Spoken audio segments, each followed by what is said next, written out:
देवताओं द्वारा देवी की स्तुति तथा देवी द्वारा देवताओं को वरदान। मैं भुवनेश्वरी देवी का ध्यान करता हूँ। उनके श्री अंगों की आभा प्रभातकाल के सूर्य के समान है और मस्तक पर चंद्रमा का मुकुट है। वे उभरे हुए स्तनों और 3 नेत्रों से युक्त हैं। उनके मुख पर मुस्कान की छटा छाई रहती है और हाथों में वरद, अंकुश, पाश एवं अभय मुद्रा शोभा पाते हैं। देवी के द्वारा वहां महादैत्य शुंभ के मारे जाने पर इंद्र आदि देवता अग्नि को आगे करके उन कात्यायनी देवी की स्तुति करने लगे। उस समय अभीष्ट की प्राप्ति होने से उनके मुख कमल दमक उठे थे और उनके प्रकाश से दिशाएं भी जगमगा उठी थी। देवता बोले, शरणागत की पीड़ा दूर करने वाली देवी, हम पर प्रसन्न हो। संपूर्ण जगत की माता, प्रसन्न हो। विश्वेश्वरी, विश्व की रक्षा करो। देवी, तुम ही चराचर जगत की अधीश्वरी हो। तुम इस जगत का एकमात्र आधार हो, क्योंकि पृथ्वी रूप में तुम्हारी ही स्थिति है। देवी, तुम्हारा पराक्रम अलंघनीय है। तुम ही जल रूप में स्थित होकर संपूर्ण जगत को तृप्त करती हो। तुम अनंत बल संपन्न वैष्णवी शक्ति हो। इस विश्व की कारणभूता परा माया हो। देवी, तुमने इस समस्त जगत को मोहित कर रखा है। तुम ही प्रसन्न होने पर इस पृथ्वी पर मोक्ष की प्राप्ति कराती हो। देवी, संपूर्ण विद्याएं तुम्हारे ही भिन्न भिन्न स्वरूप हैं। जगत में जितनी स्त्रियां हैं, वे सब तुम्हारी ही मूर्तियां हैं।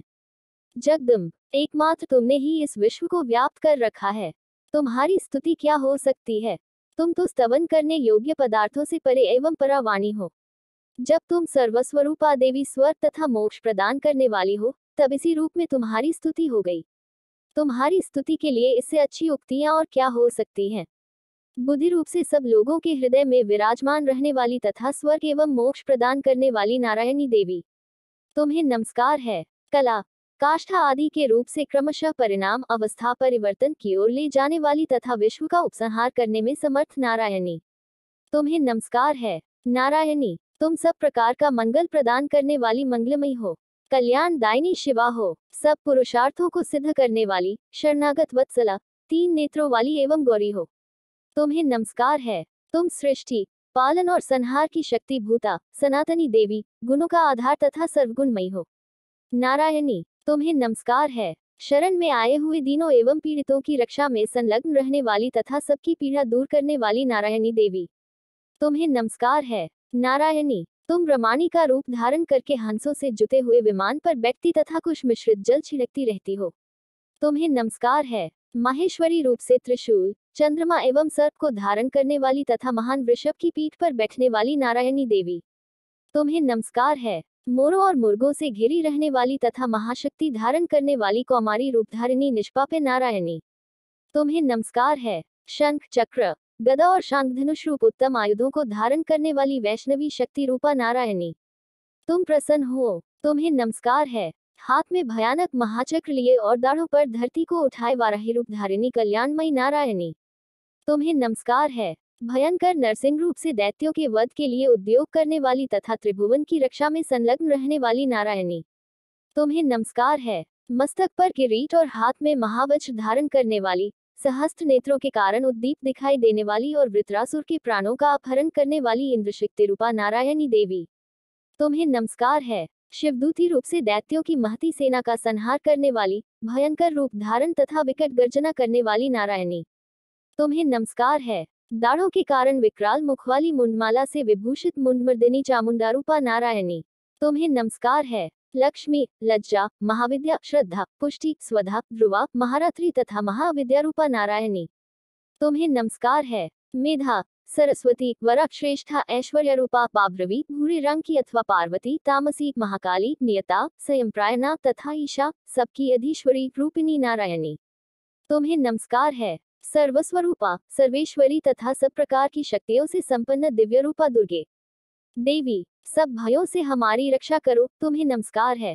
कात्यायनी, ये 3 लोचनों से विभूषित तुम्हारा सौम्य मुख सब प्रकार के भयों से हमारी रक्षा करे, तुम्हें नमस्कार है। भद्रकाली, ज्वालाओं के कारण विकराल प्रतीत होने वाला, अत्यंत भयंकर और समस्त असुरों का संहार करने वाला तुम्हारा त्रिशूल भय से हमें बचाए, तुम्हें नमस्कार है। देवी, जो अपनी ध्वनि से संपूर्ण जगत को व्याप्त करके दैत्यों के तेज नष्ट किए देता है, वह तुम्हारा घंटा हम लोगों की पापों से उसी प्रकार रक्षा करे, जैसे माता अपने पुत्रों की बुरे कर्मों से रक्षा करती है। चंडिके, तुम्हारे हाथों में सुशोभित खड्ग, जो असुरों के रक्त और चर्बी से चर्चित है, हमारा मंगल करे। हम तुम्हें नमस्कार करते हैं। देवी, तुम प्रसन्न होने पर सब रोगों को नष्ट कर देती हो और कुपित होने पर मनोवांछित सभी कामनाओं का नाश कर देती हो। जो लोग तुम्हारी शरण में जा चुके हैं, उन पर विपत्ति तो आती ही नहीं। तुम्हारी शरण में गए हुए मनुष्य दूसरों को शरण देने वाले हो जाते हैं। देवी, अंबिके, तुमने अपने स्वरूप को अनेक भागों में विभक्त करके नाना प्रकार के रूपों से जो इस समय इन धर्मद्रोही महादैत्यों का संहार किया है, वह सब दूसरी कौन कर सकती थी। विद्याओं में, ज्ञान को प्रकाशित करने वाले शास्त्रों में तथा आदिवाक्यों वेदों में तुम्हारे सिवा और किसका वर्णन है। तथा तुमको छोड़कर दूसरी कौन ऐसी शक्ति है, जो इस विश्व को अज्ञान में घोर अंधकार से परिपूर्ण ममतारूपी गड़े में निरंतर भटका रही हो। जहाँ राक्षस, जहाँ भयंकर विष वाले सर्प, जहाँ शत्रु, जहाँ लुटेरों की सेना और जहाँ दानव दल हो, वहाँ तथा समुद्र के बीच में भी साथ रहकर तुम विश्व की रक्षा करती हो। विश्वेश्वरी, तुम विश्व का पालन करती हो। विश्वरूपा हो, इसलिए संपूर्ण विश्व को धारण करती हो। तुम भगवान विश्वनाथ की भी वंदनीय हो। जो लोग भक्तिपूर्वक तुम्हारे सामने मस्तक झुकाते हैं, वे संपूर्ण विश्व को आश्रय देने वाले होते हैं। देवी, प्रसन्न हो। जैसे इस समय असुरों का वध करके तुमने शीघ्र ही हमारी रक्षा की है, उसी प्रकार सदा हमें शत्रुओं के भय से बचाओ। संपूर्ण जगत का पाप नष्ट कर दो और उत्पात एवं पापों के फलस्वरूप प्राप्त होने वाले महामारी आदि बड़े बड़े उपद्रवों को शीघ्र दूर करो। विश्व की पीड़ा दूर करने वाली देवी, हम तुम्हारे चरणों पर पड़े हुए हैं, हम पर प्रसन्न हो। त्रिलोक निवासियों की पूजनीय परमेश्वरी, सब लोगों को वरदान दो। देवी बोली, देवताओं, मैं वर देने को तैयार हूँ। तुम्हारे मन में जिसकी इच्छा हो, वह वर मांग लो। संसार के लिए उस उपकारक वर को मैं अवश्य दूंगी। देवता बोले, सर्वेश्वरी, तुम इसी प्रकार तीनों लोकों की समस्त बाधाओं को शांत करो और हमारे शत्रुओं का नाश करती रहो। देवी बोली, देवताओं, वैवस्वत मनवंतर के 28वें युग में शुंभ और निशुंभ नाम के दो अन्य महादैत्य उत्पन्न होंगे। तब मैं नंदगोप के घर में उनकी पत्नी यशोदा के गर्भ से अवतीर्ण हो विंध्याचल में जाकर रहूंगी और उक्त दोनों असुरों का नाश करूंगी। फिर अत्यंत भयंकर रूप से पृथ्वी पर अवतार ले मैं विप्रचित नाम वाले दानवों का वध करूंगी। उन भयंकर महादैत्यों को भक्षण करते समय मेरे दांत अनार के फूल की भांति लाल हो जाएंगे। तब स्वर्ग में देवता और मृत्युलोक में मनुष्य सदा मेरी स्तुति करते हुए मुझे रक्तदंतिका कहेंगे। फिर जब पृथ्वी पर 100 वर्षों के लिए वर्षा रुक जाएगी और पानी का अभाव हो जाएगा, उस समय मुनियों की स्तवन करने पर मैं पृथ्वी पर योनिजा रूप में प्रकट होऊंगी और 100 नेत्रों से मुनियों को देखूंगी। अतः मनुष्य शताक्षी इस नाम से मेरा कीर्तन करेंगे। देवताओं, उस समय मैं अपने शरीर से उत्पन्न हुए शाखों द्वारा समस्त संसार का भरण पोषण करूंगी। जब तक वर्षा नहीं होगी, तब तक वे शाख ही सबके प्राणों की रक्षा करेंगे। इससे मेरा नाम दुर्गा देवी के रूप से प्रसिद्ध होगा। फिर मैं जब भीम रूप धारण करके मुनियों की रक्षा के लिए हिमालय पर रहने वाले राक्षसों का भक्षण करूंगी, उस समय सब मुनि भक्ति से नतमस्तक होकर मेरी स्तुति करेंगे। तब मेरा नाम भीमा देवी के रूप में विख्यात होगा।